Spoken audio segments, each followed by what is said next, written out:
G'day and welcome to the first edition of the Footy Show. 21st season of existence. Welcome back to Turn It Up. You can only hear the conversation in the break. The wait is over. And let's kick it off now. Oh, look at that! Sybil didn't score. It's farewell. These women are creating history. The crowd roars. Yontadoma.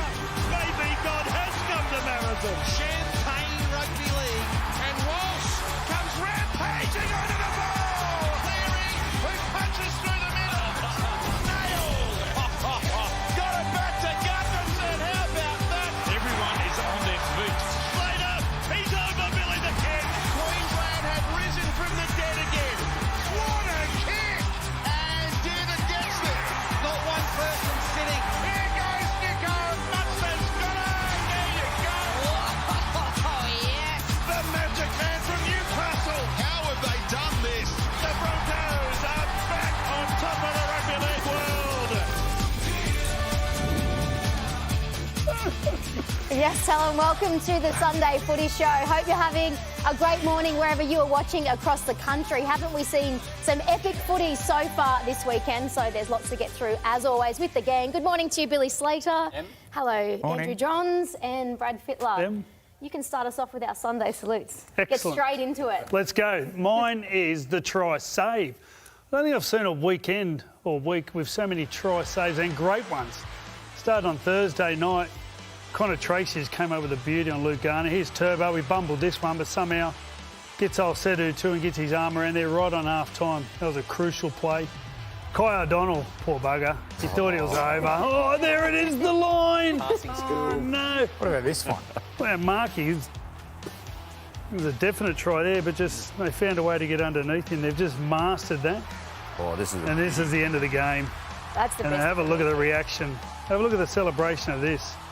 no technique in that one. Ooh, that was all determination, but not quite as celebrated as much as tries, but I'm sure teammates love a try save. Do you think there was an extra bit of feeling in that one for RTS, the fact that Will Warbrick is heading Yeah, over there to the Warriors and There was- perhaps that was, forced him to head over to the Super League? there was so much in that game. I thought there was... That's a lot to think about in 2 seconds. This bloke's I don't taking know, my maybe in the position. back of I'm your going to mind. put him in the grandstand. No. I'm going to Super League next year.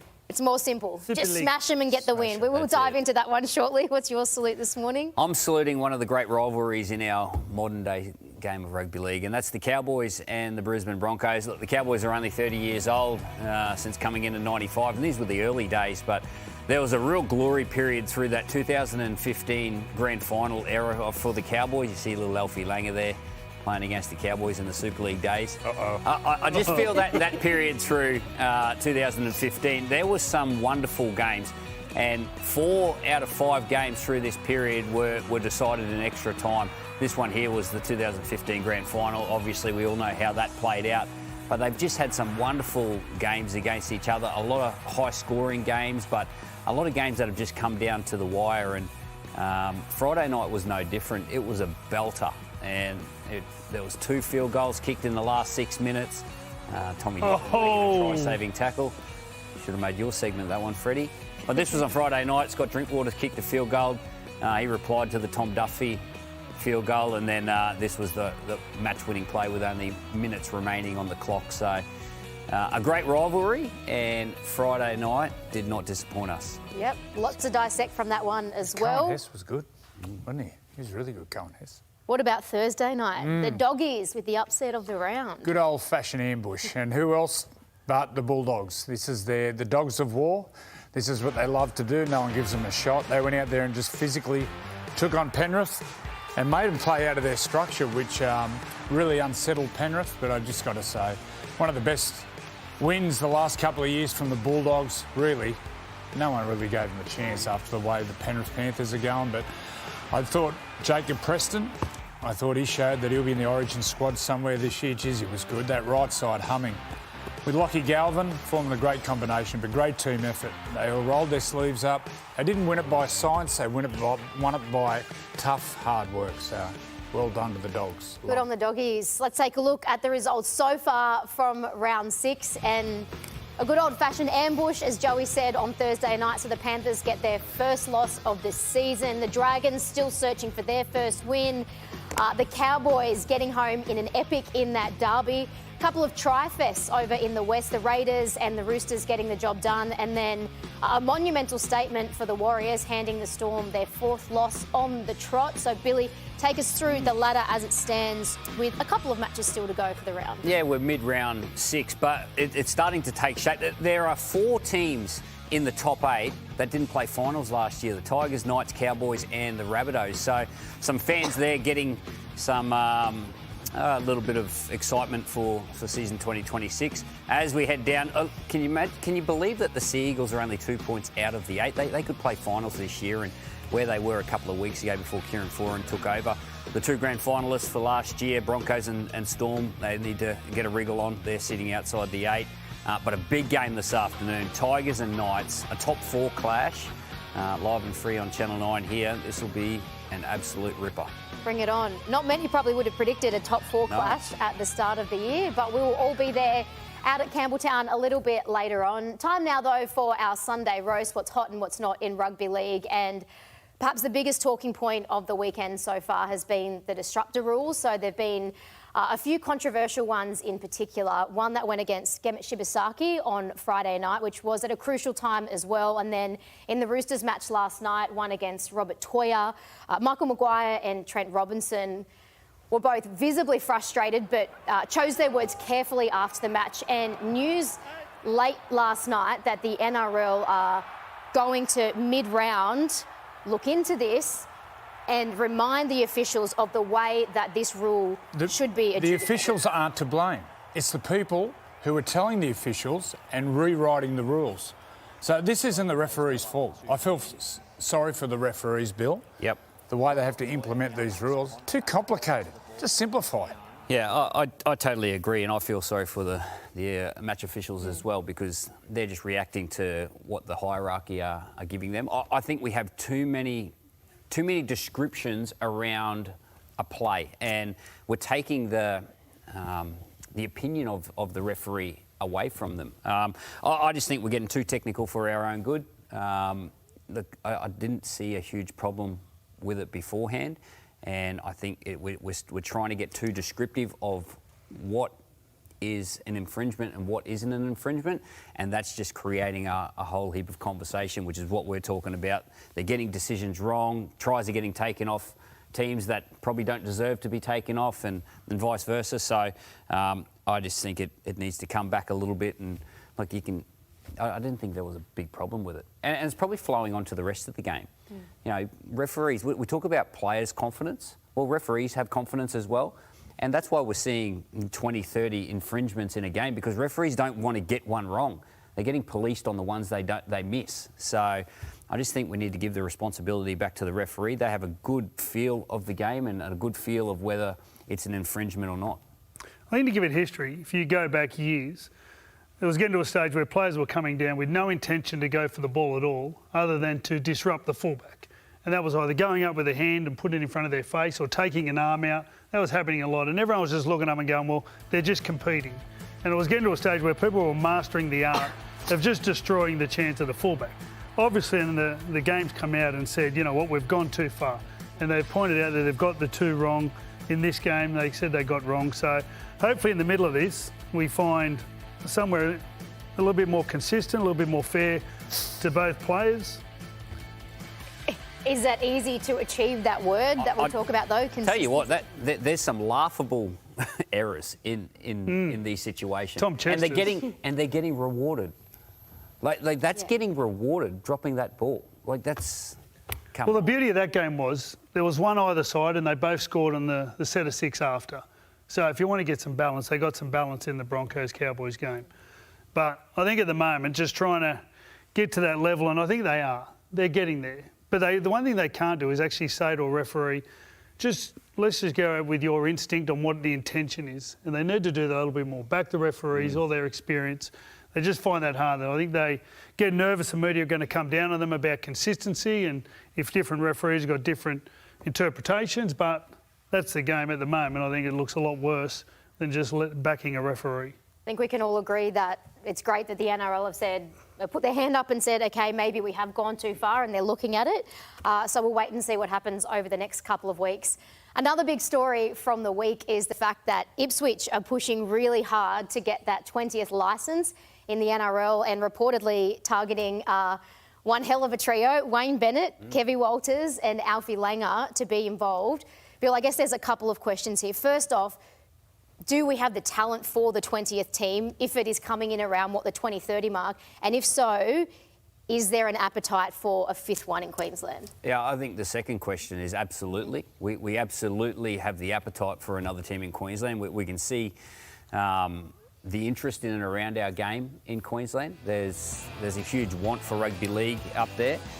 So 4 teams up there, you could certainly add to that. The big question mark for me is the quality of players. We're already seeing some of the teams down the bottom end of the competition that are lacking some quality players, especially in key positions. So, I love the idea of expansion. We're bringing in 2 more teams over the next 2 years, the Perth Bears and the Chiefs up in Papua New Guinea. But there's got to be a focus, energy and finances put into developing the game.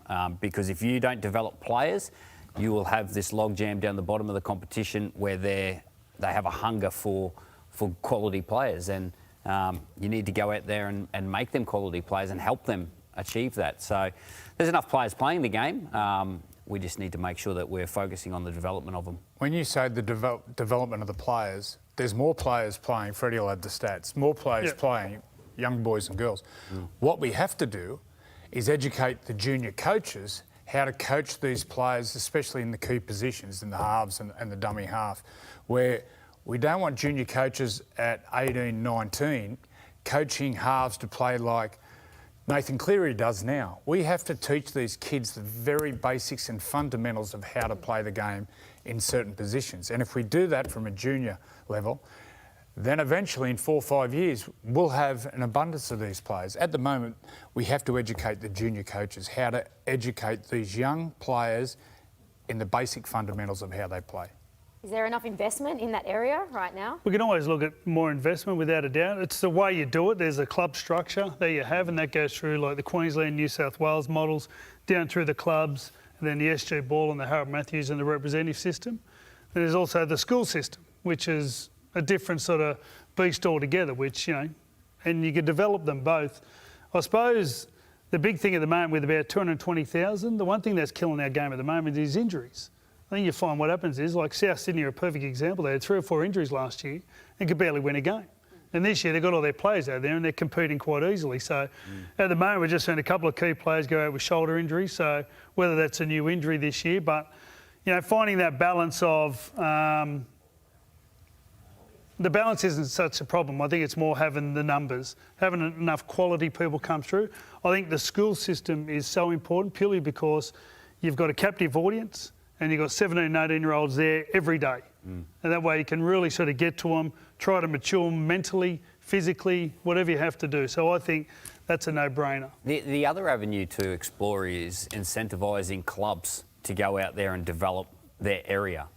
We've seen so many players come through the Penrith Panthers, and I know there's advantages and disadvantages for some clubs, but if the game incentivises clubs to go out and develop their players and maybe get a concession through the salary cap if they bring them through their system, I think that will help develop the whole rugby league as well, because each club are going to go and develop their area.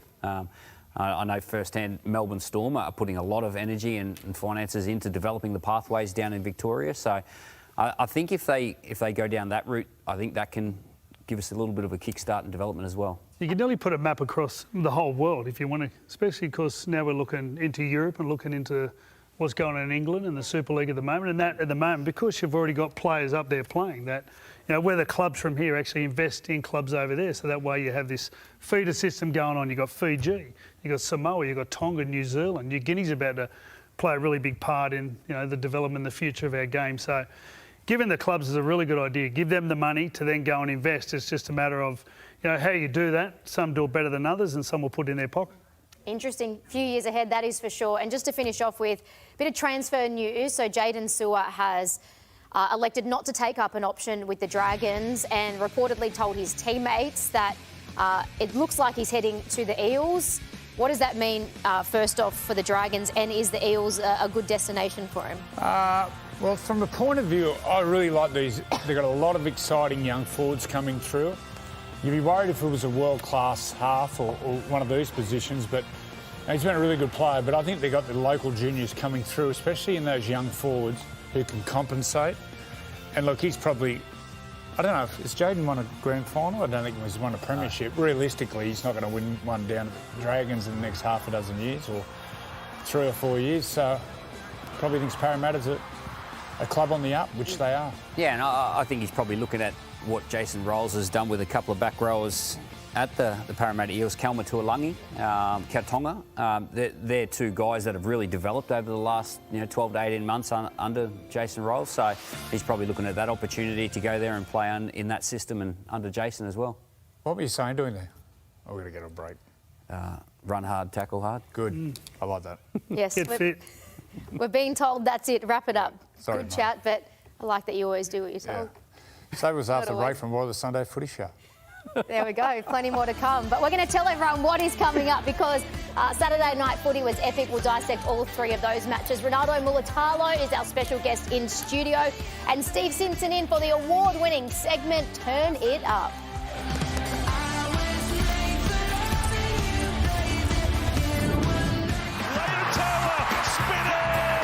Bounces over for the Warriors. Corey carries Clark over. The Warriors have got their second long. It's on the bounce. It's beaten everyone. Oh, and Teddy's a Lesiak lacks a fortune. On the toolbox is check. Rogers got his first for the year. Ball kept alive. And they're over again. When Teddy's a Lesiak for the Warriors. Melbourne more than on the ropes. They're out of the ring. They are so good to watch. And tonight they are at their absolute best. Up the Wales, it was certainly a famous win from them last night, 38-14 over the Storm. It was a tough one to watch for Craig Bellamy. 4 losses in a row for the Storm now, but Joey, taking nothing away from the Warriors. That is one of the most extraordinary performances we have seen from them in a long time. I was watching that last night and I thought there's one team that can win the grand final and there's one team that can't. That's how dominant they were. A lot of losses to some key areas for the Storm. Look, Katoa in the back row, they're really missing Eli Katoa. They've got inexperienced back rowers and outside backs. Yeah, it just seems to me they haven't got the team that can win it this year for the Storm. But the Warriors, what I saw in them, some of them young tearaways. There's about 4 or 5 of them in this team, Halasima and these sort of players. That Tower.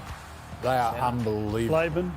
Laban. Geez, there's some good young players. I understand they've got their pathways right the last few years, and you can see. Great to watch. They had 2 tries where the ball hit the ground, but this was just on half time, which was a big moment. There's the second one. But I think the Melbourne Storm's discipline was terrible. They just coming up with penalties, just bringing them back into the game consistently throughout the whole game. So you talk about they've got a lot of changes in their team, a lot of players out, which they have. Sean Blaw's the other back rower. But I think if you don't give those penalties away, you don't come up with those errors, and all of a sudden you're in the game a lot longer. So Craig Bellamy will be focusing on that, I'm sure. Yeah, and when you're in a little bit of a hole like the Melbourne Storm are, like 4 losses on the trot, that's a hole.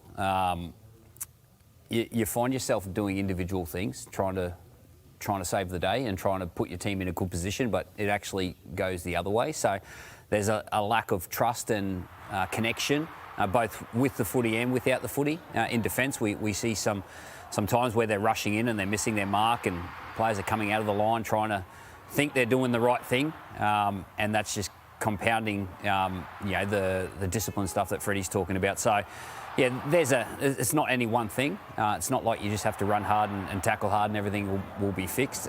You've got to work together, and they got shown that by a team that were doing that in the Warriors. And I think that moment right at the end when Roger Tuivasa-Sheck tackled Will Warbrick, that just showed the want and determination that they had going to Melbourne, and they haven't won much against the Melbourne Storm of late. And it was a big win for the Warriors, but a bit of soul searching to do for Craig Bellamy. Win the ball too. Just picking out players and running over the top of them. How far's Tui off? Kamikamica? Does anyone know? Oh, no, I think that's still indefinite, yeah. Missing Nelson off the bench, missing some forward power. And the back rowers, the way they defend, I imagine back rowers are so important for edge defence. Very inexperienced in the back row defensively. Big test again to reinvent himself, really. Did Craig Bellamy made statements like that? Said we've got to look to change things up. And he even said for himself as well. He said it's not just the players, And then it's not just personnel either. You need to change some actions within the group, some attitudes. It's a collective. And you're absolutely right. There are some players still developing their careers. Suafalongo at fullback, which I think has been great. You've got Moses Leo on the wing who's played a handful of games. Cooper Clark has played a handful of games. So there's players that are developing on the run here, but at the same time they've got some classy players in key positions, and they've got enough there to be playing better than what they're playing at the moment. What about Tanner Boyd? Last year he was the fourth string playmaker, and he's grabbed his opportunity with both hands and just that cool, calm head, and he's turning into really one of the premier number sevens right now in the competition. It's just something sometimes with younger halves. They get to that age in their mid-20s and they get a hit of confidence for whatever reason. He just looks in total control of his game. His goal kicking is incredible. He's one of the best in the competition. They go up by sixes all the time. His general play kicking, they're darts. He hits them that well. Defensively, he's really strong. There's no real weaknesses defensively in his game, so well done. He's stuck to his craft. He's playing hooker in that at the Titans, but goes to show hard work and where it gets you. Yeah. Andrew Webster's building something very nicely over in New Zealand. Then in Perth we had a couple of tri-fests. It was it was a seesawing encounter between the Raiders and the Rabbitohs, but eventually the Raiders snapped a 4-game losing streak and won, Freddy, which they desperately needed. Well, I think what we did do, we also got an example of why we're going to Perth. The time difference is fantastic, so we're going to see more day games. And I think watching both games, they were just great exhibitions, some awesome tries scored. Got all pretty hot over there, so I know in the Roosters game particularly got really a bit sloppy in the first half for the Roosters, but the way they jumped out, the Canberra Raiders, then South Sydney never went away, come up with a couple of sort of tries through their superstars. Latrell just bullied his way over, and Cody Walker come up with a real slick bit of play, but there's a 100-metre try from Kaya Weeks. We're getting used to seeing them. Wasn't that a beauty? Simi Sasungi. Now, if anyone playing out of position, no one's done it better than him at the moment. Even when they were losing, just coming up with brilliant plays. Cody Walker, twice he got caught out of that second defender. And when you go there, you've got to make your tackles because you get someone at you with speed and footwork. There's a lot of room around you, so be careful going into that second defender. Well, just before this try, it was Hudson Young who actually fielded a kick that hit the uprights down the other end of the field, and then he made the effort to go back and score that try there. Like, he is in some great form, Hudson Young. Simi Sasungi's another one. Really smart by the Raiders. They scored 3 tries directly where Jai Gray went off the field and Latrell Mitchell went to fullback. Tallis Duncan, he went to that edge defensively on that left-hand side of the field, and that's exactly where they scored 3 tries. So it was really smart by the Raiders, and unfortunate for the Rabbitohs to get that injury, and there was a deficiency out in the back line. But there were some great moments. That Kaya Weeks try, that's one of the best individual tries that you'll see. Look, everyone's jumping up and down about the 6 to go. I'm a big fan of the 6 to go. Look, obviously too many, especially Thursday night in that first half was ridiculous. But we haven't seen tries like this for the last 15 years. The game's opening up, there's more fatigue in the game, there's room to move. The smaller, faster players, the creative players in certain positions, there's more ad-lib footy, there's less structured footy, more ad-lib.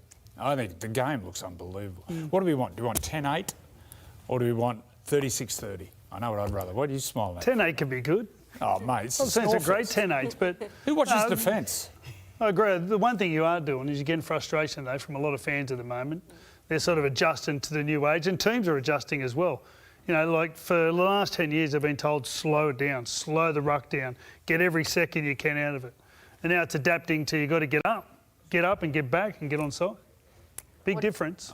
What about how big of a loss is it, Jai Gray? AC joint, we just saw him go off, he's in a lot of pain. Yep. And that can be anywhere between, 4 to 8 weeks, depending on how severe. But they obviously have Latrell, Still a big loss. Yep. Yeah, it's an injury that you can sometimes come back a little bit quicker than that. So I think a month at most, depending the severity of it. You can play with painkilling injections, so I wouldn't be surprised if he only misses a couple of weeks. The natural adjustment is Latrell Mitchell going to fullback, and we saw in this game the class that he has. He's going to get his hands on the football more, and that can only be a good thing for the Rabbitohs. Alrighty, plenty more to come here on the Sunday Footy Show. Millie Elliott joins us coming up after the break. She's ready to rock and roll and talk about everything from... Come on, Sad. All the better for seeing you. See you soon. Millie.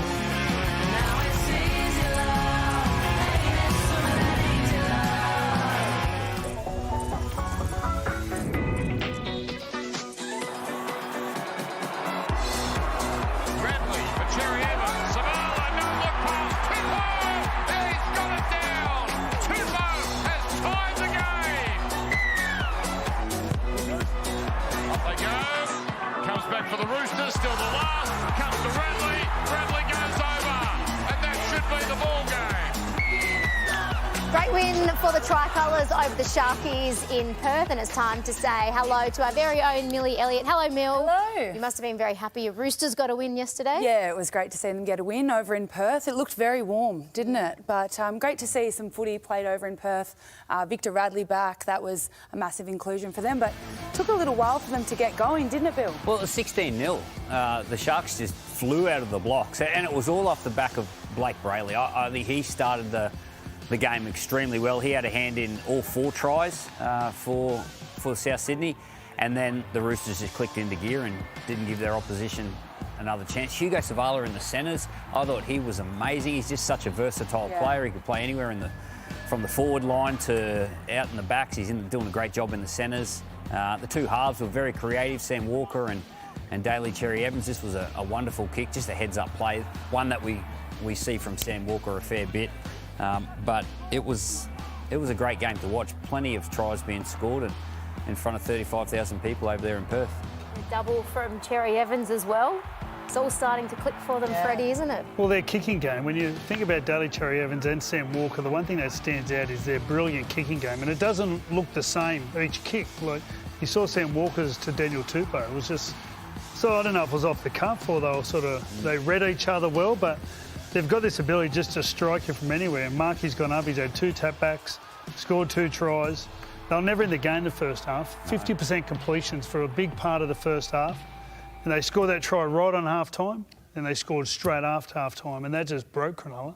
They didn't even look like they were playing their best footy yet either. I mean, for Sharks, and their Sharks are a great team, but for them to be up with such a big lead to begin with and then for them to hunt them down, I think they only finished the Roosters with just over 70% completion. Yeah. So it's, if they can swing things together, they can be a very good team. It's worrying signs for the Sharks, isn't it? Like to start like that and get out to such a great lead and then not be able to capitalise. Yeah, the Sharks, that's been the knock on the Sharks for a while now, is when things are going their way, they're as good as any team. But once they hit a bit of adversity, that's when they really struggle. So still a bit of work to do there in the Shire. How good was it to see Victor Radley back? Yeah, his defence. He's such a great defend in the middle. And you can see people, they spot him and they know not to run at him. And I think also that he's distributing with the ball. He plays a massive role for them, being that extra sort of creative player in the middle of the field. Really, it's dead set like a bag of rice he is. Like he's just... A bag of rice. Like a big sack of rice. He's just heavy. I think it's better than a sack of potatoes, but... Is that boiled rice or fried rice? I'm thinking of that big barrel of rice there. Hope it's not fried. I tell you one guy that we just, we just get used to his output in every game he plays is James Tedesco. Yeah, he ran for nearly 300 metres, and when it wasn't going the Roosters' way at the start of the game, bag of rice. Where's your head at? What is a bag of rice? Just heavy, mate. He's like when he hits his boof. Everything about him's heavy. Boof. Yeah. Very technical terms. Sorry, Teddy, I was trying to give you a rap there, but... no, keep going, Bill. I just think we overshadow his input into the games. And like I said, when it wasn't going the Roosters' way earlier in that game, he took a quick tap, and he was out on his feet, but he just puts in 100% effort every single time he takes the field. He's the heart and soul of that footy club at the moment. And a big shout out as well to Angus Crichton from everyone here at Nine's Wide World of Sports on the birth of his first little bubba. Good new hair. babies at the Roosters now, right, Mil? Such a beautiful little boy. I think his name's Botox. Sullivan Look at Crichton. the beautiful lips on him. Yeah. I think Like that little feel bit. like in lips, not Botox. I don't get Botox in lips. He's not got the wrong one. Where'd he go back? Where have you been walking barefoot? Oh, God. You've been walking barefoot around certain plants or something. Wait, Freddy might need a breather. Joey, Are we on air? add some class back to this panel. I know you're a big fan of the Sammy Walker kick for Tupou. Take us through it without some kind of reference to rice or Botox. This is a try to Daniel Tupou. I want you to look at a couple of things. Just pause it there. Firstly, Sione Katoa's back here. He's away from his centre. But the other one here is William Kennedy. He's there at that first defender. And what will happen when the ball goes away, William Kennedy will slide in behind. But what the key here is they go 2 passes wide to Sammy Walker. And watch what happens here to Katoa. When the ball goes a little bit wider, he has to come up. No, he'll push up here. The ball will go out the back to Sammy Walker. He pushes up. And it's premeditated because Daniel Tupou, he's leading there. But Sammy Walker, look at this, just inch perfect. William Kennedy can't get across there in time. Daniel Tupou goes over. Geez, how many tries has he scored now? He scored How many off you? You got 2? Yeah, He'd be close to 200. Close to 3 you, Bill? maybe. Yeah. I think he's 186 or 187. He got 2 yesterday, so yeah, only a matter of keeping time. count. Yeah, And mate, the other- I'll and be the on the other- podium shortly. Won't be long. And the other try is Billy who? Jesse Calhoun. Now, the key here is a couple of things. A bit of ball movement. They go wide. And what happens is, with them going wide, they get a one-on-one tackle here. So they play it there, one-on-one. He gets to the outside of Robert Toya. Legs tackle, gets the one-on-one tackle, and then quick play the ball, and they look up. And because teams really over-chase, they chase from the inside. Look at all these players going around in scramble, and they look up into space. Look at the space there. Quick play the ball, and Jesse Calhoun, he pushes into space. He's a good player, this young bloke. Jesse Calhoun. He goes over, and tackling him is like a bag of flour. That's mean. It's hard, mate. Flour seems soft. No, I'm just backing up with old spaceman over here. That was as heavy as Stop rice. fat shaming him. Flour's fatty. Rice is Fried strong rice, and tough. Fried rice goes straight to your son. Just before we go, you two, Blake Brayley, is he ready for an Origin debut? Yeah, absolutely. And I think the way you have your benches these days, you've got 6 on the bench, so I think he'll definitely be there, whether he's starting hooker, part of their plan or part of their, plan B, he'll be definitely there. And he's just got so much craft out of dummy half. He's tough. And He's been playing full games. he's resilient. For how like, long? Unbelievable. Yeah. Very big minutes. Well, Reece Robson's the other one, so he's still finding his way. He's only a couple of games in at the moment, so how long to go, Bill? Another 4 or 5 weeks? Yeah, 4, 5. Yeah, about Yeah. that. 5. I So- think 5 games. I just think one of these Sunday sessions we should chat about Queensland. We're always chatting about New South Wales. You never give us anything. He just fobs off. Hit me with a question. Bill's chair Far just away. does that. He Reece goes, Walsh going to be straight fullback. It's not going to work. Right, so look at this. Jesse Calhoun. Go and have some rice. Don't call me flour, that's what he's saying. Joey, you're just fried rice without the rice. All right? right, we need to take a I'll break stay away from that. before we say anything which gets us taken off Welcome to air. this show. After the break, we're going to talk about the Doggies' big win over Penrith to hand them their first loss of the season. And don't forget, we're only 19 days away from the greatest rivalry in rugby league. Women's State of Origin kicks off April 30, live, free and exclusive here on Nine's Wide World of Sports.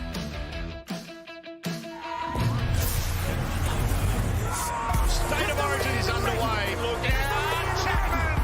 Yeah, he's a run. Gives it a second.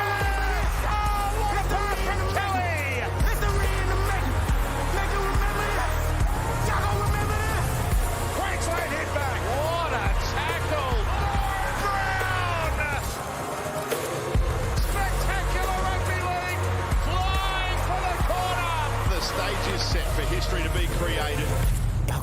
this.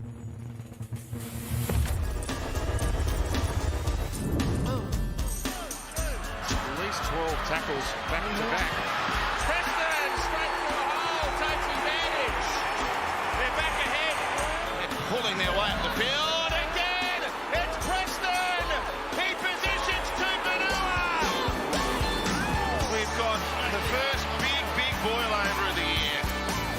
Yep, some very happy doggies and fans on Thursday night. One of the upsets of the season, handing Penrith their first loss of 2026. Now, Joey, I'm going to come to you first. You wrote your column during the week and spoke pre-game as well about the way, always, everything you do is award-winning, about the way to beat Penrith. Yeah. Did you tell Stephen Crichton before the match, because there was some vision behind the scenes, I think it went on air, of you having an in-depth conversation with Critter? Well, I look that old. What did you tell him? I was just talking to him about the shapes he runs on the edge and the head noise that goes through my head when I put my head on the pillow. No, I was just talking about different shapes he likes to run. In particular, I was asking him about Galvin. What shapes he likes to run off Galvin. Does Lockie Galvin talk? And I was asking him about Mitch Woods, the young halfback coming through, and his thoughts on that and how they're going to play. Good guy, Stephen Crichton. Yeah. Really good guy. And essentially, they listened everything you said pre-game about targeting in between Talangi and the Yeah, they're hitting the gap outside of it. Yeah. Well, I saw Parramatta a couple of weeks ago, and they weren't hitting the space between the half and the back rower. They were hitting the space between the half and the centre, and they did it perfectly. Jacob Preston in particular, but they were running the gap, see there, kick out, running the gap between the centre and Nathan Cleary. And with that, the outside defence can't jam and get in your face. I thought it was really good coaching by Cameron Ciraldo, and they just blew them away. They showed that if you roll the sleeves up and you break the rhythm and make them uncomfortable, they're very beatable. That was a try. Milky Jenkins, he's scoring tries. He's just counting the numbers at the moment. This guy was outstanding, Jacob Preston. I thought their two back rowers were real strike weapons for the Bulldogs.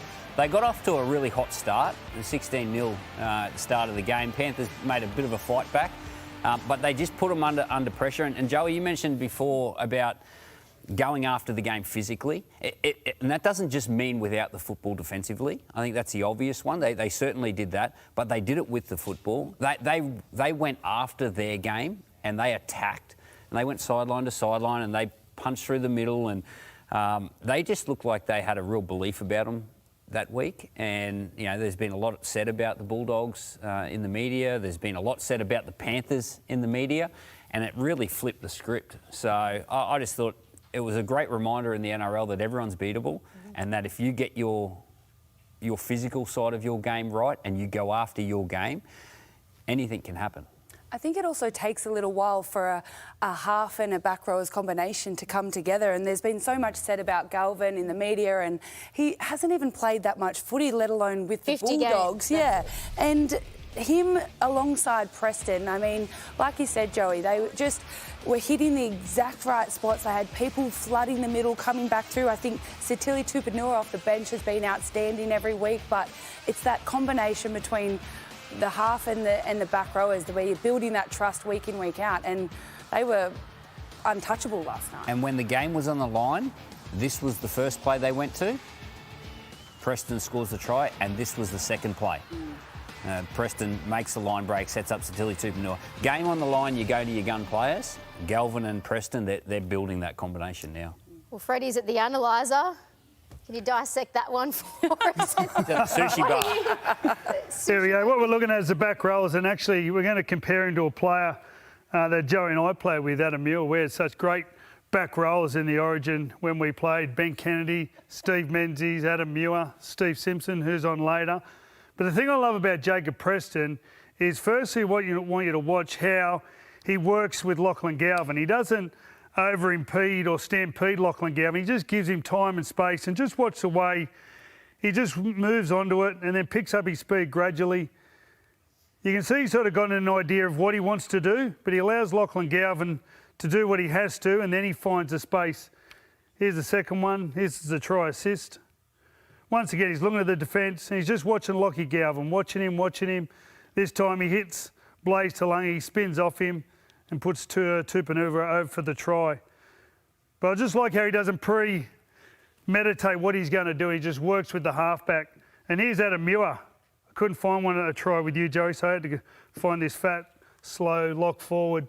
Got a poor ball, hits the ground. Just watch Adam Muir behind, just timing his run perfectly, just waiting for the gap to open. And just great whole running back rolls. It's a real art. They've just got that they've got the mindset of a 5'8", but they've just got that power and strength just to punch the line and the speed to do it. So we had some great back rollers. You play with Adam Muir, mate. Can you tell us about him? Yeah, they just knew where space was. We're going to have later in the show Steve Simpson on Turn It Up. He was one of the best. Ben Kennedy. They just understand timing and what space to get into. But without being too technical, there's space and there's good space to run into. And there's poor space. These guys really knew where the great space was. And the trust, you got trust in each other. And that's what's happening with Galvin and Preston. They trust each other. It's a really good combination. Now the challenge for Lockie Galvin is get on the other side and do it with kick out. So that's the next challenge, but it was great to see. Will Preston play Origin? Yeah, definitely. The other part about space is, and Billy Slater knows as good as anyone, is when you look up, the space is normally where a person is. Because what happens, a good ball, players, they'll come across and make them move. And then all of a sudden the space is where someone was. So you can't anticipate where it actually is sometimes. So allowing the ball players their room and let them use their craft, exactly like Preston does with young Lachlan Galvin, just gives him the time to take someone out of play to open up the space for him. Brilliant stuff, as always, over on the Analyzer. Thank you. Price. Still plenty more of that to come here on the Sunday Footy Show. We're going to recap an epic Queensland derby. Steve Simpson in, the Knights and Blues legend for Turn It Up. And we're going to look ahead to a top four clash this afternoon, the Tigers and the Knights. As we head to the break, here's a little preview of what is to come.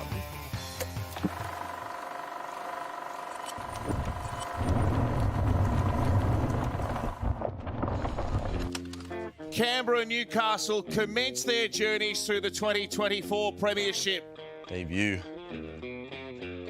That's weird. I've never actually seen that video before me running out on debut. Ponga down the short side. They go to Gamble. First try. This got me off the nudie, man. I was worried for a sec. He can almost reach out. The big man, he does. Fake him there, bang. Bosh. Obviously moving now to Sydney from Newcastle, and I think the main reason I moved would have been for Benji. He spoke to me about his vision of me. He spoke to me about his vision of the club and where he sees the club going. And you know, there's been a few Englishmen who have come out to Tigers as well and smashed it. So got standards to keep up. The Tigers dominating the short ball. Kai Pearce-Paul on club debut. He gets a try for the Tigers, and isn't he thrilled about it?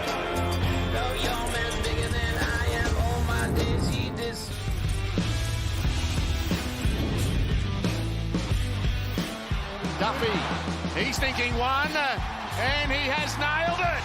The former Cowboy. It's with Drinkwater. Drinkwater on the left. He's got it!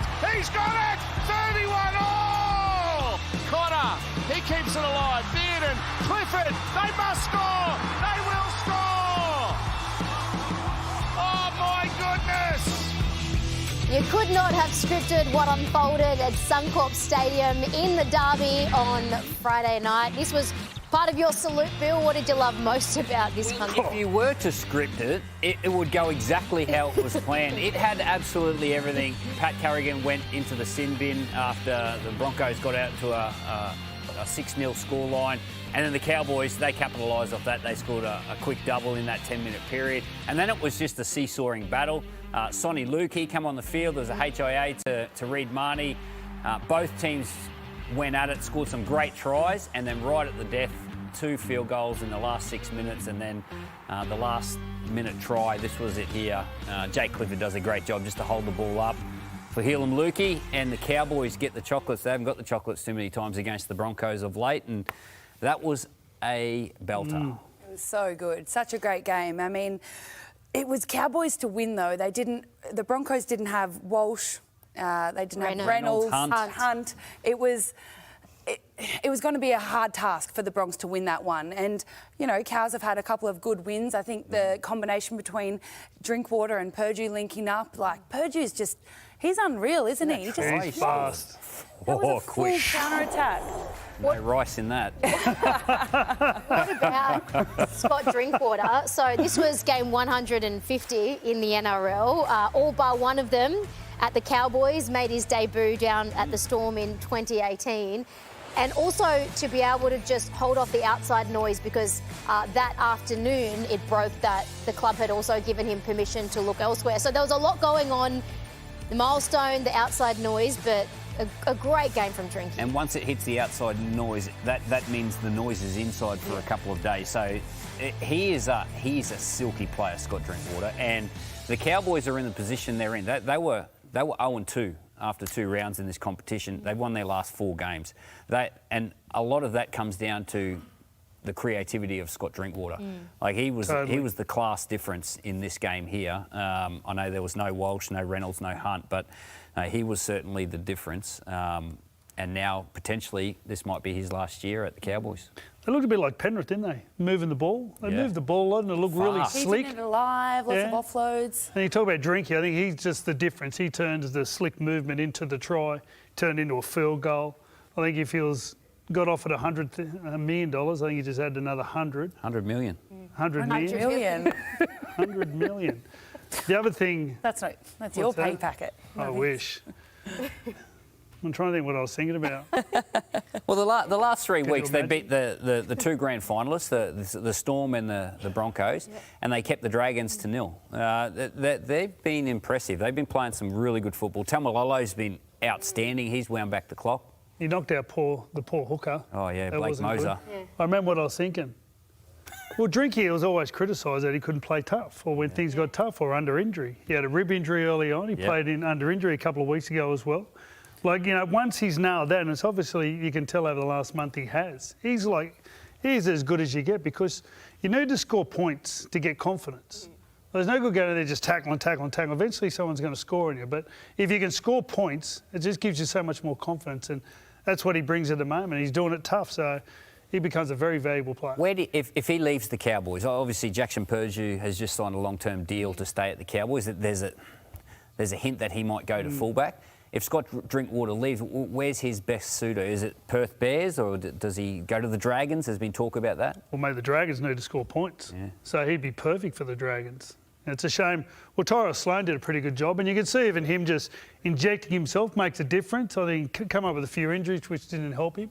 But, yeah, definitely down there they need someone with a bit of flair. Yep. Because, sorry. No, I was just going to go back to the Cows. I think Tommy Dearden has been that player that's been doing so much, but with Jake Clifford now really stepping up, taking a little bit off his plate so that they can both play that brand of footy that they love to... They're playing quite freely. They're passing the ball. Just kept passing the ball and fast people all over the field. Yep, and they're all contributing. That's the other one. I thought the Broncos were brave. I thought Tom Duffy was outstanding. He came up with some really good moments. Obviously, a former Cowboy himself going down to the Broncos. He got thrown in the deep end with Adam Reynolds pulling out midweek. So, it was a brave effort by the Broncos, but the Cowboys, they're just having too many contributors across the board for them to get beaten by an undermanned Broncos team. The other spectacle was the goal kicking. I think they ended up missing 1 goal maybe by the end of the game, and there was plenty from the sideline. Young Tom Duffy was outstanding with his kicking. And then Jake Clifford. Yeah, Jake Clifford. They couldn't miss. They were awesome. He's playing full of confidence. A bit of news out of the Broncos this morning as well. So it is a broken jaw for Blake Moser. So wishing him all the very best, probably out for 6 weeks. And Ben Takura has actually been granted permission to try and make it in the NFL and to head over to one of the training camps. We think the same He's one. big enough. Now. Yeah. And he's Back only young into- too. Big dude. 19 years old. Yeah. Ben Takura. Yep. So all the very best. Hope that works out, that's for sure. The earlier match on Friday, the Dragons 0-6 for the first time in their history, and that's now 10 straight losses. Millie, they won't see it this way because they still didn't get the win, but you could see they put up a fight. It was certainly an improved performance. You could see they were playing out there for Flano, but it's just it's just not clicking. Yeah, it was definitely an improve from last week when they played at Cogra and didn't get a point, but things just, it still seems like they're playing very one out and things just aren't clicking in the spine, and then they switch off for moments and there's just lapses in their defence, and good teams just take advantage of that. Manly, they weren't as good as they were last week, but they still did enough to win that game, and their big players really stepped up. So Shane Flanagan, he sat on the sideline, which he doesn't often do, and said post-match, well, you know what, I've got nothing to hide. You can come and film me here. And after looking or seeming a little bit rattled in that media conference last week, he seemed a bit more the Flano we expect and a bit more defiant. Do you envisage that, I mean, the results, they're not great, but the fact that we've said plenty of times maybe there's not a better option at the Dragons, do you think he's got another month or so? Probably not. He probably doesn't have another month if they keep playing the way that they're playing. Moving down to the sideline, he's trying things. He's trying to change. He's trying to change something that gets a reaction from his team. And there was a bit of fight. You know, they went down 3 tries to 0 in the opening 15, 20 minutes. And then his team fought. They hit the lead. They got back in front. But the knock on the Dragons is the creativity. And the creativity comes from your key position players. At the end of the day, that's what it comes down to. And they're just not quite getting it done. 2 of their 3 tries on Friday night were from dummy half. One was Leilua just barging over from a tap, and the other one was from Little from dummy half. So they need to be more creative. How they get that, whether it's personnel, whether they change some things up with their attack, I'm not too sure. But unfortunately, if the results don't change, I don't think a month's it's going to be a lot quicker than that. Pretty tough month. You've got 4 teams in the top 8, so... But would you wait till the bye to make a decision, which is still a couple of weeks away? So you've got South, Roosters, bye. So that's when it might happen. There's a lot of other decisions, you know. There's a financial decision. There's, you know, if you've got confidence in the person you want to put there. So there's other things weighing in on this decision. God, who would coach, hey? Big Not all bad. There's some great moments.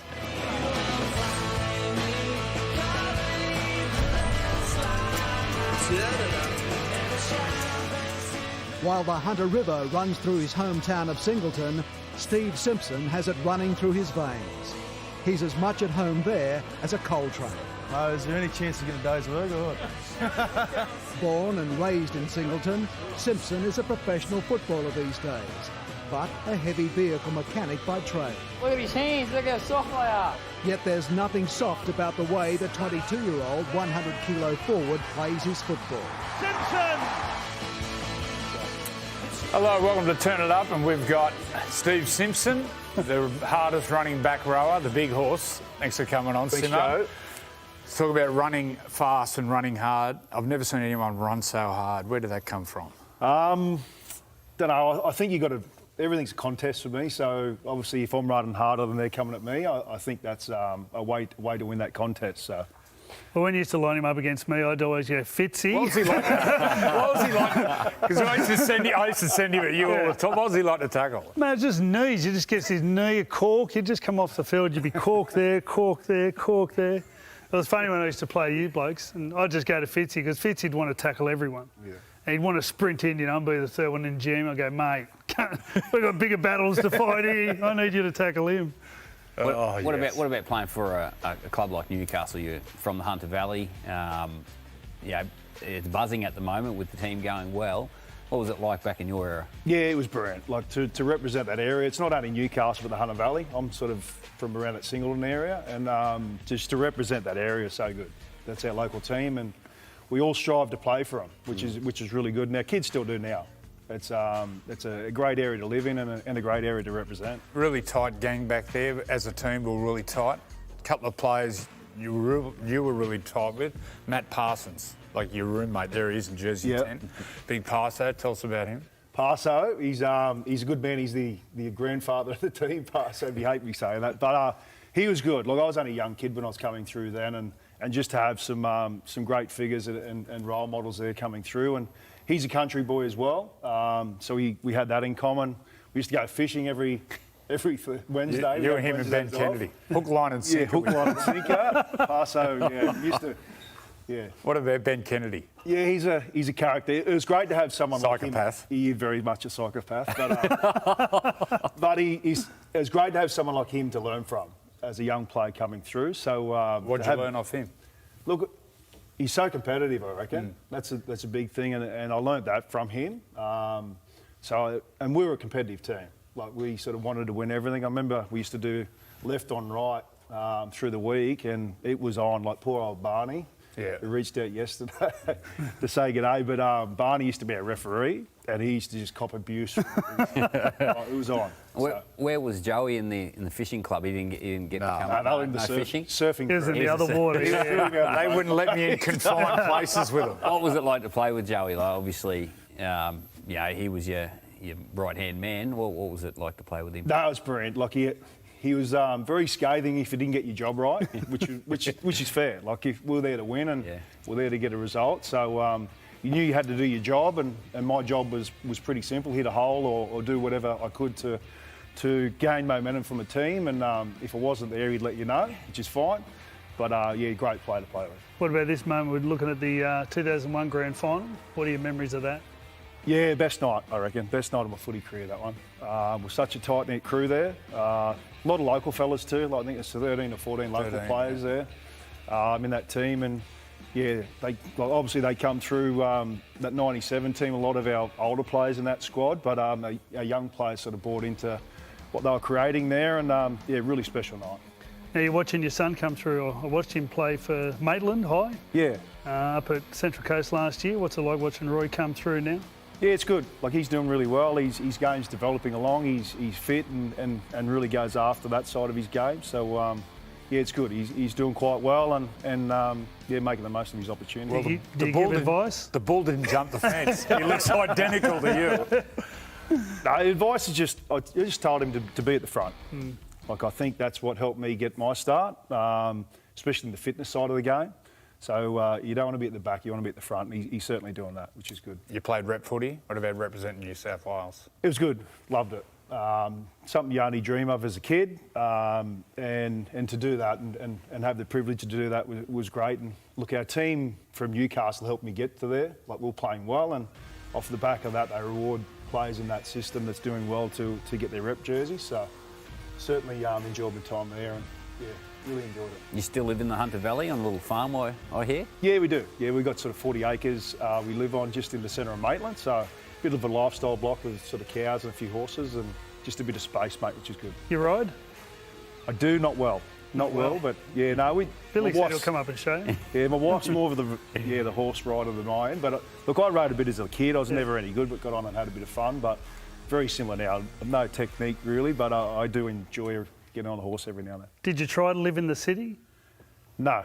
No, never tried. Look, I lived in Newcastle for a while, but my last sort of 3 or 4 years, I like space and to get out and about. I always have. My wife does too. So we we've always sort of lived on property, which suits me fine. What about coaching? You've dabbled in a little bit of coaching in the lower grades? Yeah, I did a bit of pathway stuff last couple of years. Not in there at the moment, but I got a good opportunity at the Northern Hawks. They're a Denton Cup team, only been in the comp 3-4 years. They represent the Port Stephens area, so Raymond Terrace and Nelson's Bay. And they had their first win last night, round 1, which was great. They had a bit of a rough year in their Denton Cup team last year, but they're working hard at the moment, and really, really positive signs there. What about since you retired, some of the back rowers who have played over the last 15 years? Who have you respected and liked watching? I love Liam Martin, I reckon, the way he plays. He's just that hard and tough and fit and uncompromising, so he's one. And obviously Jacob Preston at the moment, just to see his rise and running those really nice lines he's running and getting them combinations going, it's great to see. Well, the bloke you got captain for New South Wales, Boyd Cordner. Yeah, he's from up the coast. He should have played for us anyway. He should have been at the Knights for sure. But look, he's brilliant, mate. Because this reminds me so much of the way you used to run. Yeah, look, I think with Boyd, just his work rate. I think his work rate and just how hard he works and how hard he hits a line. So you certainly admire people like that. He's a great person. I'm lucky to meet Boyd last year, and certainly one that shouldn't have got away. was funny when I used to train, obviously I was coaching Boyd and train, he kicked. He's got a really good kick. I said, mate, why don't you kick in a game? He just went, no. No, not my job, right? Fair enough. Don't blame him. I'll stay in my lane, exactly. Yeah, don't blame him. What about the boys we played with? You see many of them around town? I do see him every now and then. Look, I don't get into town much. Like, we're in Maitland and tucked away there. Like, every now and then I'll get in there, and but we're sort of busy with our kids and our family. But when I do get in there, yeah, it's great to see them.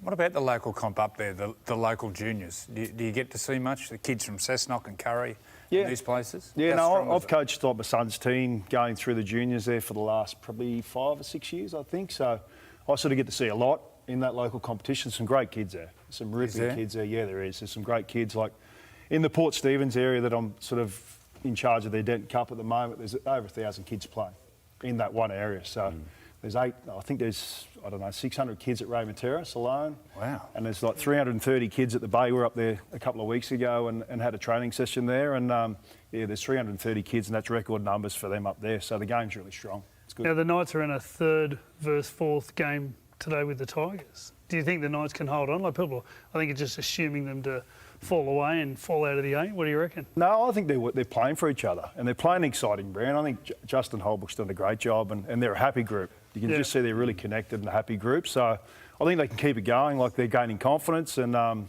think once you gain that confidence, you sort of back your game, and I think they're a big chance this afternoon. And they're doing it without Kalen Ponga and Dylan Brown. They're two big signings at the moment, which would indicate they're doing it off hard work. Yeah, well, you look at the players like Fletcher Hunt. Great kid. He got there off hard work, and you see his game just taking off at the moment. Like is he related to Quigley? Yeah, I don't know. Could be. But no, he's a great kid, and just seeing someone that's worked hard through the pathways get an opportunity, and you see his game's taken off this year. It's great. Sure has. Well, talking about this afternoon, we're going to come back and we're going to preview the Sunday game. And thanks for coming on. Thanks for coming down the highway, mate. Simon. Great to see you.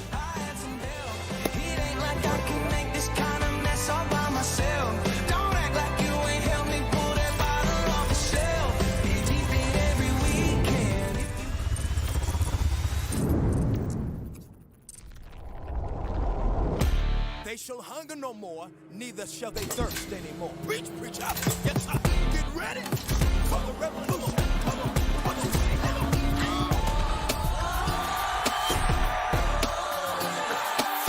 want a revolution? Say, do you want a revolution? Come on. Say, do you want a revolution? Come on. Do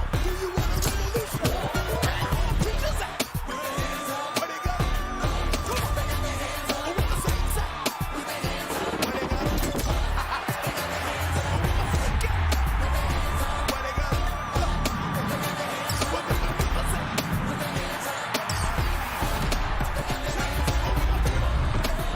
Preachers out.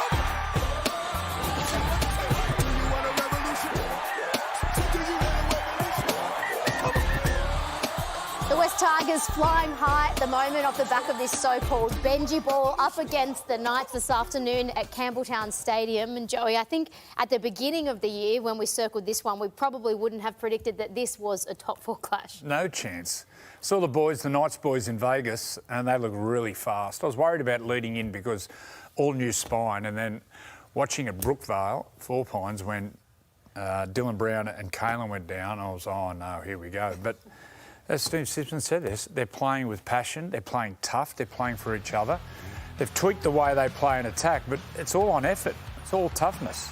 So good to watch. This bloke's been outstanding, playing with a PCL injury in his knee. Sandon Smith's been great. He's been a great buy. Dane Gagai's found a bit of his form from previous years.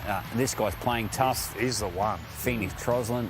They are playing as a team, and a little bit like another team that I mentioned before. They're all contributing. Fletcher Hunt's got his opportunity. Dom Young back in the Knights' colours.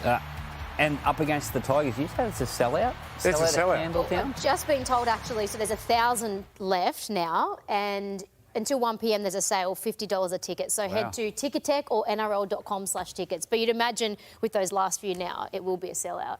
It'll be heaving out there. It'll be heaving. Yeah, there's talk about Centre of Excellence out there. I think that's a perfect place for the Tigers to base. It is one of the biggest growth corridors in Australia. So many players out there. So, and I think the Tigers, on the other hand, exactly what Steve Simpson was talking about, is they're competing. You know, they've got a little bit of brilliance that comes from Dewey and a few different players, Jerome Buller, but at the end of the day, they're competing and they're keeping the teams to only a couple of tries. A guy that's flying at the moment for the Tigers is Kai Pearce-Paul, coming up against his former club this afternoon. I'm sure he will have a few little nerves and want to play well, but the Tigers... He couldn't play last year. Well, he's on that side of the field. They've got the young centre. You're nice. What'd you do to him up there? He's just sucked the talent out of him. You're on fire today. Take your medication.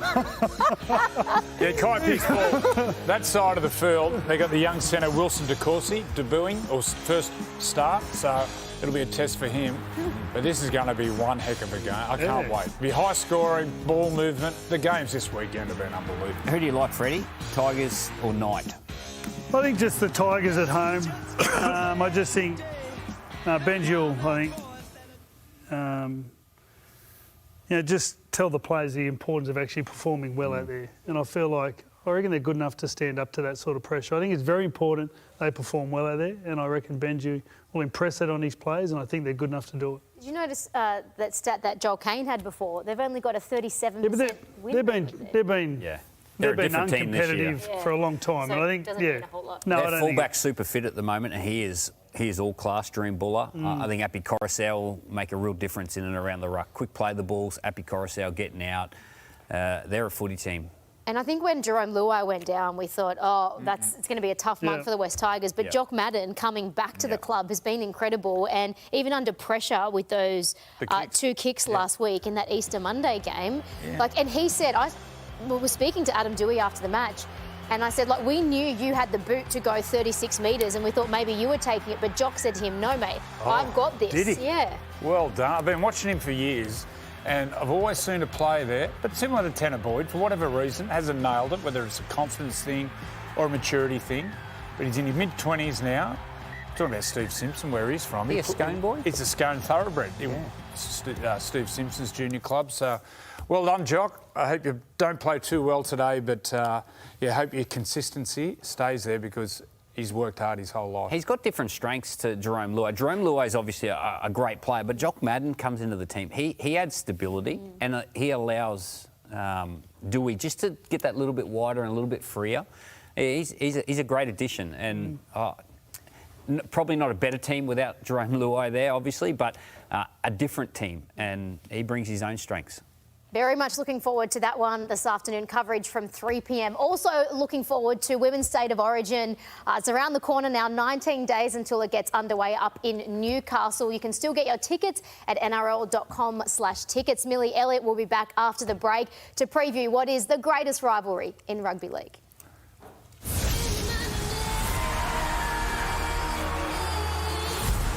It's time to scream for glory. Oh, we've got a great Origin on our hands tonight. It's a huge game for both of these sides. Ampol Women's State of Origin, starting April 30. It's game on. Exclusive live and free on 9 and 9 now. Welcome to the passing competition, so no bloody arguments, you understand? Don't football there, Greeny. And a 10. No pressure, Luke. This is one of the more important things that happens here on a Sunday, understand? Oh, beautiful. Rounds of applause. Yes, welcome to another edition of Freddy's Pass Off. We have some very special guests from the Campbelltown City Tigers. So we have Ruby, Jaden, Harper and their club president, Drew. And before we have a little chat to them, Freddie, some great news announced today, and we'll have more info in our coverage this afternoon. But West Group Macarthur are injecting $620,000 into local footy in the region. So thanks so much to West Group Macarthur to help with things like regos, equipment, because it can be expensive to get your kids involved in sport. And this hasn't been the first time they've contributed as well, so great support as the Junior Rugby League. Drew, what's it like, mate? What's Club Rugby League like out of Campbelltown? Yeah, it's a different perspective out there. Kids just enjoying this footy out there. Sport's growing big out there. Yeah. Some of the kids that's coming through the skill level out there is crazy. Are you happy to start? Kicked off this week, Yeah, didn't it? kicked off this week, round 1. So how'd you go? Good turnout, home games. So Good. Did you win? Who'd you play? Minto. Minto. Are they the Cobras? Who are the Minto? That's Hainsey's old club, isn't it? Yeah, Israel Folau. He's Queenslander, sorry. Minto. Just on the other side of the border, that Minto, the other Minto. Everywhere's in Queensland. Are you ready to go? But The big horse. Let's Steve go. Simpson can have a go first, so you guys can help collect the balls. Right, big horse. All right, okay. Here you go. Yeah, someone waiting to come down Couple here. stand behind the... Alrighty, let's get the clock going. 3, From here, Simmer. Yeah. Well, there. 2, 1, go. Yeah, Simmer. Oh, yeah, start to the bullseye. There we go. Yeah, keep going. Dangerous back there. Quickest. Ready? Yep. Yep. Quicker. You're winding up. Yep. Ready? Wind up, big horse. Oh, he's going to break the board. 15 to go. Yeah, look. Yep. There we go. Yep. Ready? I didn't know you could pass him. I've never seen you pass. He wasn't allowed to. Yep. 5, Good work. 4, You hear him, he got sprayed. 3, 2, 1, swap sides. Other side. Phil. Yep. This is where we. Oh, he's Slow transition. on fire. Balls. Phil. Balls, quick. Yep. Phil. Yep. Ball. To go. Lactated. Phil. Chaos. Oh, I nearly took out a head. Look at that kid. Phil. Oh. Down your footy. That's it. Go, you nearly two now. Go, keep going. Phil. 2. One more. One more horse. Yeah. Oh, B, you wish you had that one. Not bad. Not bad for a bloke who never threw a ball for 15 years. That was very good indeed. Wasn't game enough, Freddy. Leaderboard's a bit later. The kiddies are up. Let's go. Representing Campbelltown all right. City Tigers. So, who wants to go first? You get 20 seconds each. Who's up? Come on. Here you go. Ruby, Hey, come on up. Raiden, Come over you're here. up Come over first. here. I think you get a bit Good boy. closer. Can you throw You down go the now. balls? You just There we fire go. him, mate. Yeah. All right, All ready? right. You've got this. 3, 2, 1, Go. go. Let's go. That's a good start. Ready? Throw more, quicker. That's it. That's the one. There we go. Yes, that's Yep, it. and Good again, start. and again, Ready? and again. Oh, Go, nice. go. Yes. Boy. 10 to go. That's Yes. the one. And again. Yes. Yeah, again. baby. Yes. Yes. 5. Get his rhythm. Yes. Keep going. Greatest day of my life. Oh, no, we don't want to change. Swap Papa's in. Let's go. Okay, let's go. Fire him You're on through. fire, Ready? mate. There we yeah. go. That's it. Oh, And again. Yep. That's it. Oh, yeah. super Keep going. You got to throw Got that more. spiral Throw more. going. 5. Throw more. Ruby, Yep. next. Yep. Ready? Ready? 2, 1. Ruby's Next one. in. Swap over. Next one. Bin. All right. Go. Yes. There we go. Got this, Ruby. Keep going, Rubes. 10 seconds. Keep going, Ruby. Ready. Oh, yeah. And again, and again, and again. That's it. 4. Oh, yeah. 3. Another one. Keep Go, going. go. And again, one more. One more. Hit. Oh. Jeez, that come far. Dangerous. All right. Did it hit You have a you? passing machine. Good stuff. Wow. All right, coming close. Go away, buddy. Here.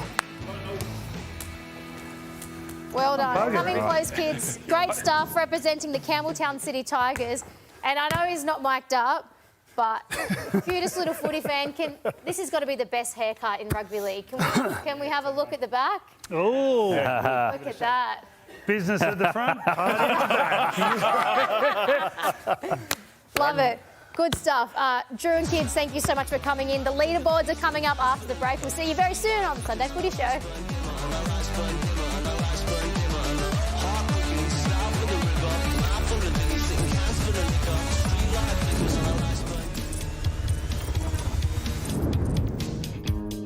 The NRL is littered with talented players who've transitioned into the coaching ranks. Now, in the women's game, following trailblazers like Karen Murphy and Luisa Aviiki, many more opportunities are opening up. Today, I get to sit down with a few talented Sydney Roosters who are trying their hand with the clipboard. Oh, Baxter's through this time. Spotted Wheeler in the defensive line. Punting her down, but Baxter gets there. The crowd trying to wheel New South Wales over the line, and they'll get there. Keely Davis, that's the way to make an impact. Oh, she's a smart player, Keely Davis. So Keely, what made you want to become a coach? Strange. He approached me at the end of the 2024 season. we had just finished, and he asked me if I'd like to head coach for the next season for Tarsha Gale. I think I'm always going to him with some scrum plays and different pieces for our team. He knew that I liked looking at things and spent a lot of time doing video. Let's just make sure it's quality the whole session. So, Corbin, how would you describe your coaching style? I'm definitely, I love being the assistant coach. I'm not someone who loves to give a spray. I leave that to Keely. I think she's very good at that and thrives off it, actually. You know what? I feel like last year I was a lot more emotional and reactive, whereas this year I've definitely probably calmed down a little bit and realised not to be so reactive. Good work, Mia. Nice play. Good effort. I thought, and the club thought, it was really important. It's sort of double-edged, I guess. It's for the girls to give them an opportunity to start developing in areas that they want to, I guess, take on post-footy, post-playing. But it's also really exciting and important to our younger females in the pathways to get taught by current NRLW players who are also teaching them the systems and skills that we want at NRLW at a lesser level, obviously, with the age groups. But it's allowing the younger players to have consistency from Leeds Viola to Tarsha Gale into our Harvey Norman and then into our NRLW. So it's been great, and this is the second year. We're really looking at the improvements through the players because of that. To have some young female coaches, you know, like these two are, like Frez and Keely, with the younger girls, I know they've got instant respect because they look up to them, they watch them on telly, they know that everything they practice, they preach, and so I think it's really valuable for our younger girls. Just being a player doesn't make you a good coach necessarily, so I'm just grateful that I've had that experience the last 2 years, and I have that option for the future. It's been really enjoyable, and I've got a great crew beside me, Corby in there and Melissa Spiro as well, so being able to do it with those two and having constant feedback with each other has been unreal. Score the try. Nice. Get a touch. Get a touch. Great stuff, Corbin and Keely. They'll be hoping they get the chance to pull on a blue jersey in just 18 days and 6 hours' time. How about that? I can't believe Women's State of Origin is just around the corner. Shout out as well to Jamie Frezard, one of your teammates, Mill, because she's also coaching the under-17s there at the Roosters. So you must be proud to see your mates doing great stuff at the club. Yeah, it's so great to see the pathways at the Roosters. And we often look at female coaches and what makes a good female coach. And Strangey often says the best coaches are the ones that are playing right now. They're learning all of the systems, they're taking all of that with them, and they're putting it and installing that to the younger generation coming through. So right from 16s through to 18s, I think it's nearly all pretty much players that play for the Roosters. And we saw Boyd last week in. The Roosters love the older players coming in and embedding their knowledge. Speaking of playing, you played a game yesterday. How did you pull up? You're only 18 days before the first Origin. I tell you what, it's been a long time since I've played a game of footy. And thank God we've got another trial coming up next week. But it's just good to be back playing. Obviously, our first game for the women is State of Origin. So, yeah, I'll have to play a little bit better than I did yesterday. But that's what first games are for. You've been part of the evolution of really NRLW, and you would have seen over the time people actually utilising pre-seasons to get fit, you know, upload their skills. Like, how different is it now? Oh, it's come a long way. We've got these blocks where we're training and playing with the best in Origin, in the best in the game. So that definitely sharpens you going into NRLW in particular. But there's nothing like Origin. We've seen it. It's just such a different game, and Queensland are doing their thing, we're doing ours, and we won't know what it's like until game one, until that team gets selected and we're playing footy. So it's been a long time, but it would be nice to play a few games before Origin, that's for sure. We know what it's like watching trial games for men and women, so but it's always a good spectacle, that's for sure. So the first game is up at Newcastle McDonald Jones Stadium. Some tickets still available, nrl.com/tickets. Joey, what's your message to all the locals up there to get out and watch? Because we've had some cracking, like whether it's club games, Women's Origin. Oh, it'll be huge. Always a great atmosphere. It'll be huge, and a lot of local girls are going to be playing in it, so get out and watch it. Everyone loves rugby league up there in Newcastle and Hunter. Go and support it. It'll be a great night. So hopefully the rain holds off. It has been torrential rain for the last few years in Newey, but they always turn up. I'll make a call. I'll sort that out. Thanks. You are God there, so No, further. you can sort anything. Maybe the other way. That's why you live down here now. The other match this afternoon is, before we get to our one, the Titans and the Eels. So for the Eels, Fred, it's a horror injury toll. It's mounting. So last week they also lost Bailey Simonson, Sean Russell as well. Lost a backline, Yeah, they've already got Jermaine Hopgood out with an ACL. Matt Dury. Yep. So, but he's out. they still do come in as favourites for this one. Who are you leaning towards? Well, let's sing on the back of Mitchell Moses. He just has that ability that even on a bad set, he gets you out of trouble. So they can show a little bit of discipline. And they're due for a win. I think they're due for a bit of luck, the Eels. So I'm going to back them at Combank. What about you, Bill, Joey? I really like the Titans in this one. I think they can cause an upset. Yeah, I'm with Joey. I think the Titans have been building. They got their first win of the season a couple of weeks ago. Really good performance against the Broncos. I think with the injury toll to the Eels, I think the Titans can get home. All right, lots to play out this afternoon. Before we do head to the break, the leaderboards from Freddy's pass-off just before the break. Here they are. Steve Simpson up into second. Very good. Just behind Robbie Farah. Still got it. Wait, what's it? Does it say Steve Simpson 300 on top of Boyd Cordner? My maths. Yeah, I think that's someone. third. Let's get rid of the Newcastle back row and put the Roosters back row. And the Kings, Mate, he's from Newcastle, boy. Campbelltown City in fourth. So, great stuff. But I think the highlight of that segment, what about the little mullet? That was cool. The dancing. Yeah. Owning it. God, there's so many mullets now, isn't there? I know. Rugby league players have a lot to answer for. Good stuff. That was Gus when he was younger. With the mullet. Did you ever have one? No, not Surely everyone had a mullet. They had long hair, don't they? Anyway, there might be some mullets out at Campbelltown this afternoon. Oh. God's country, the Tigers are going to get a win. I can feel it. Sorry, Joey. See you soon. No chance. That'll do ya. Hasler firing a long ball. There's a chance here for the Magpies. It's with Kevin McGuinness. He kicks. McGuinness. Did he force it? Kevin McGuinness. Radonicus has claimed a try. And Manson awards it. West are home. And they are loving it. A nice little trip down memory lane. That'll be Benji today. But do it responsibly, kids. Well, we wish we still had characters like that. I know times are different. Smoking on the I mean, we've got Joey. I don't smoke cigarettes. Can we get you doing Cigarettes. that this afternoon? I'd love to, yeah. One of a kind. One of a kind, Tommy Radonicus. Was that win, lose or draw, or was that just after a win? Mate, that's when he woke up. He just Still hadn't woken his eyes up. Head still on the pillow. Let's smoke behind. Let's close the doors and have a dart. Yeah. Well, that's Lots second to love about Tommy. We might relive a bit of the slapping as well out at Campbelltown Stadium this afternoon. I got hold of Roy Masters yesterday and we're texting and getting some stories in the background of that team through, what was it, the 70s and 80s. Wow.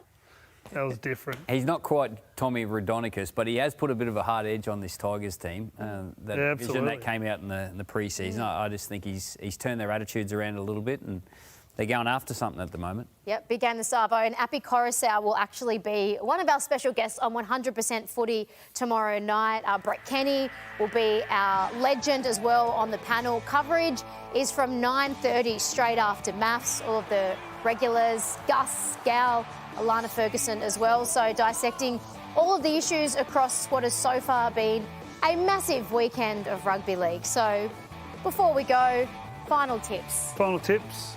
Tiger at Campbelltown. Tiger. I'm back in the Knights. They're on a roll. I'm on the Tigers. Tigers into Titans. Be good to your mum. There. That's my I can't say who I've tipped. I can't say. Get him going. Hasn't it been published online? My short-term memories.